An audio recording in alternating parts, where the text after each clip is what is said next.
Lately, we've seen lots of discussion about race relations in media. It's been sparked by a Florida jury's acquittal of George Zimmerman in the shooting death of black teen Trayvon Martin and a controversial stop and frisk policy in New York City.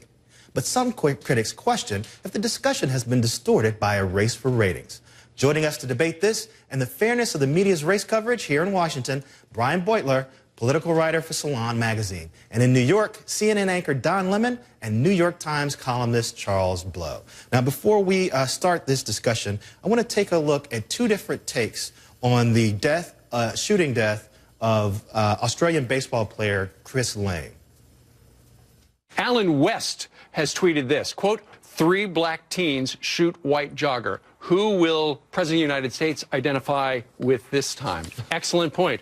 I wonder when celebrities are going to put on I am Chris Lane t-shirts.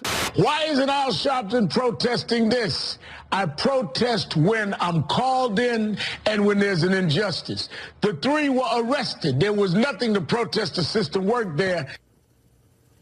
Now, we should point out that Steve Ducey was mistaken, and we later discovered that 2 of the young people who were accused of this crime were black, and one of them was white. So, Charles, I want to go to you first and ask, you wrote a great column on Friday that talked about a weariness and outright hostility about the continued focus on racial equality that we're seeing in society today. Have media displays like what we just saw contributed to that?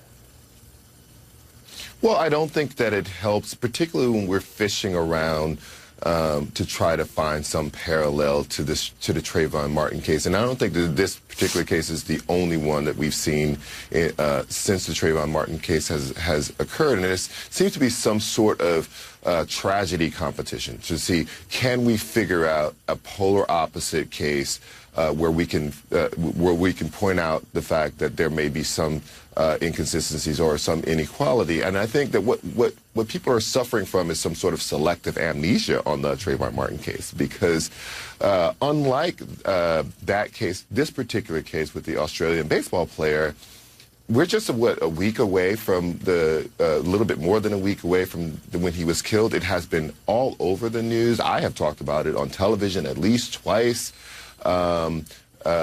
There's been newspaper, there's been television, and that was not the case in the Trayvon Martin case. It was a very local thing. It stayed that way forever.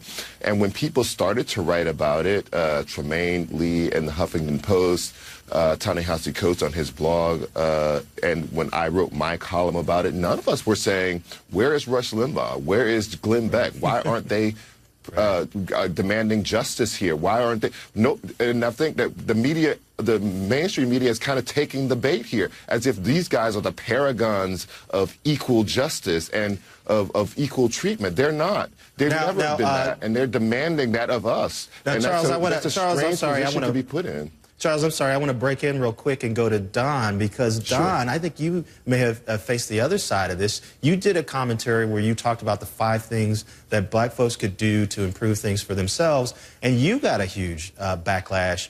Is that because race is so tough to talk about in today's media? It absolutely is, and I think race is the third rail, obviously, that runs through this country. I'm not the first person to say that. But yes, what I said, I talked about 5 suggestions in helping yourself, because when you want to improve something, the first place you look is within. You look at yourself. What I talked about had nothing to do with ending structural racism and ending institutional racism. Of course, those things need to be dealt with. But until you look within and figure out what you can improve for yourself as a group or as an individual in your own community, when you do that, then you can deal with the structural and institutional racism with a much clearer, educated mind. And yes, it is very tough, Eric, to talk about race honestly in any form, especially on television, and it's not any easier, I have found out recently, if you're African American, if you're coming at it from the perspective of a black person. Now, Brian, I want to turn to you. You wrote a really moving piece for Salon where you talked about getting shot, almost dying. 2 African Americans committed the crime, and yet that didn't change your idea or your commitment to opposing stop and frisk laws. Now, how did the media react to that? And tell me what you learned being at the center of that sort of media firestorm. Overwhelmingly, the response to the piece was positive. People sent me personal notes, and also thoughts about what I said about how the media should talk about crime, or how the media does treat crime. And in general, I got the sense that media is sort of being reffed. People want reporters, anchors, hosts, etc., to try to kind of create this weird tally about, white on black crime versus black on white crime. And when in reality, crime is a rare enough thing that it doesn't need to be nationalized in this sort of way, and it doesn't need to be sort of tete-a-tete, race on race.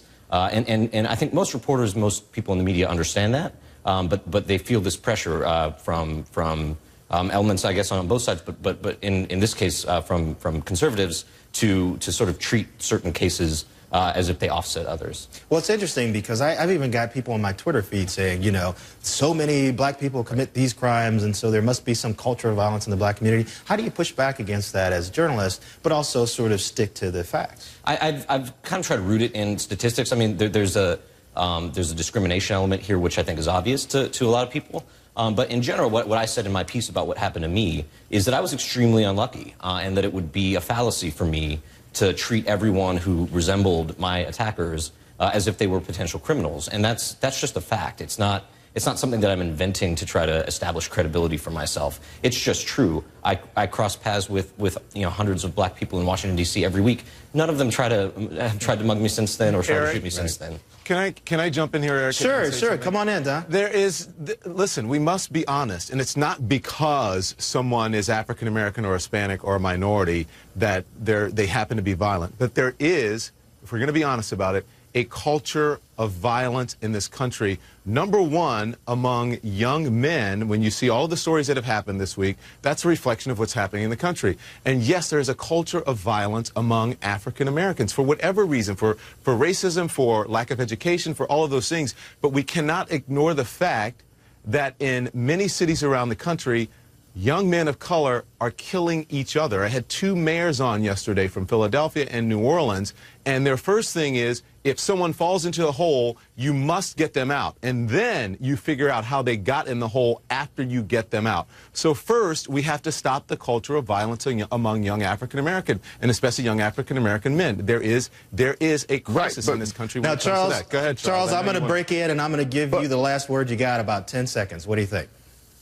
Yes, right. But I think when we say let's be honest about the statistical reality there, which is that the universe of criminals is tiny compared to the overall population. Most people are doing right, doing the right thing. And when we try to extrapolate the demography of a small group of criminals onto the vast majority of people who are doing what they're supposed to be doing, I think we do ourselves a disservice as a country, and I'm going to have to break in. Young African Americans. I'm going to have to break in. Again, another subject we could talk about forever. Brian Beutler, Charles Blow, Don Lemon, thank you so much for joining us. It was a pleasure, Eric.